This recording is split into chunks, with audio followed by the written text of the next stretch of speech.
Pemirsa, kabar seputar Muria sudah menjadi tradisi orang NU atau Nahdlatul Ulama. Kalau ada keluarga yang meninggal, malam harinya ada tamu-tamu yang bersilaturahim, baik tetangga dekat maupun jauh. Mereka ikut bela sungkawa atas segala yang menimpa sambil mendoakan untuk yang meninggal maupun yang ditinggalkan. Selain bersiap menerima tamu, sanak keluarga, handai tolan, dan keluarga dekat, pada hari kedua sampai ketujuh mereka akan mengadakan bacaan tahlil dan doa yang dikirimkan kepada yang sudah meninggal dunia. Soal ada makanan atau tidak bukan hal penting, tapi pemanfaatan pertemuan majelis silaturahim itu akan terasa lebih berguna jika diisi dengan zikir.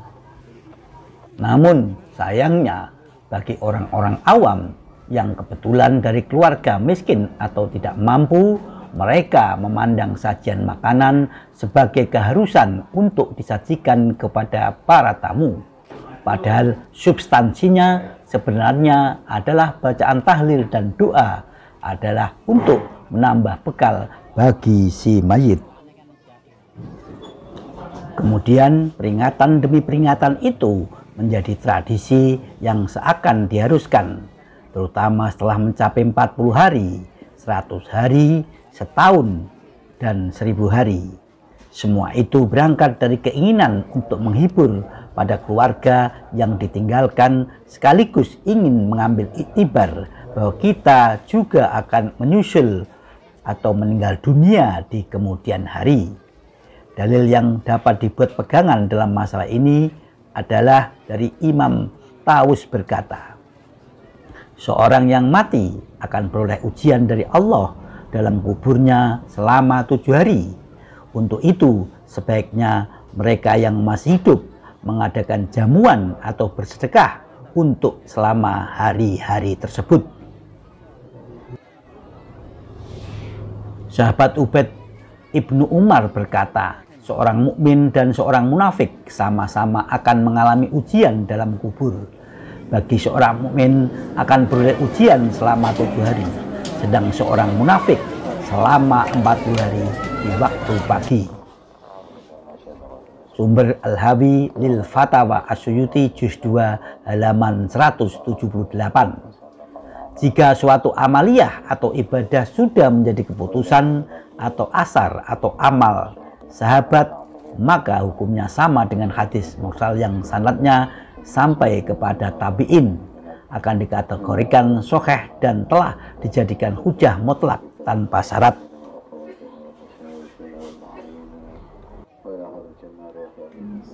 Ini menurut 3 imam, Maliki, Hanafi, Hambali.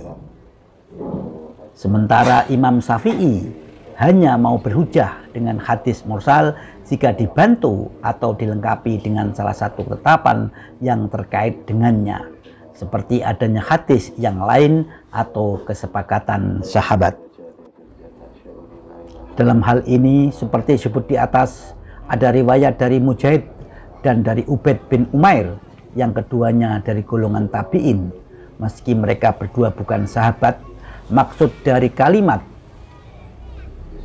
fakanu yas tajibuna, sebaiknya mereka dalam keterangan di atas adalah bahwa orang-orang di zaman Nabi Muhammad SAW melaksanakan hal itu, sedang Nabi sendiri tahu dan mengonfirmasinya.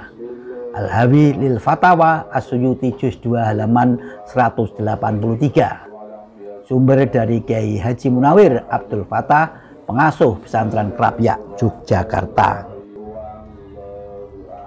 Sementara itu, Kiai Said Agil Sirot menuturkan bahwa orang yang sudah meninggal itu bisa mendengar orang yang masih hidup.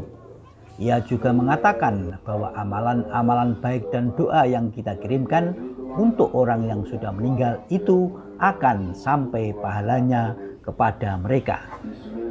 Jadi jangan takut, apa yang kita lakukan seperti tahlilan, ziarah kubur, dan amalia NU lainnya itu merupakan sunat dan sunat Nabi, karena Nabi juga ziarah ke makam pamannya Hamzah di Uhud setahun sekali, ujar Kiai Said Akil Sirot.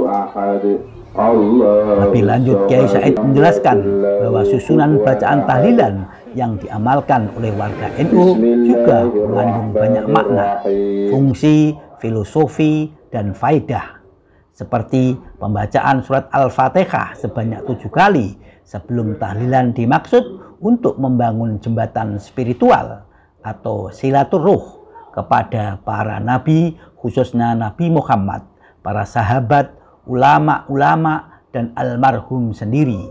Adapun surat Yasin dipilih dalam bacaan tahlil adalah karena surat Yasin itu begitu luar biasa dan ada satu ayatnya yang menyinggung kehidupan setelah kematian untuk hari pembalasan.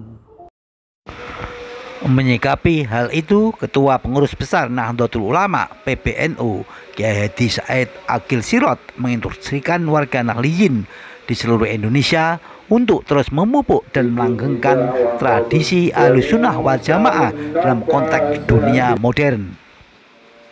Menurut Said Akil, tradisi-tradisi ibadah yang dilakukan warga NU itu merupakan warisan para ulama Ahlussunnah wal Jamaah, sebagaimana dicontohkan Wali Songo dan para ulama madhab Syafi'i.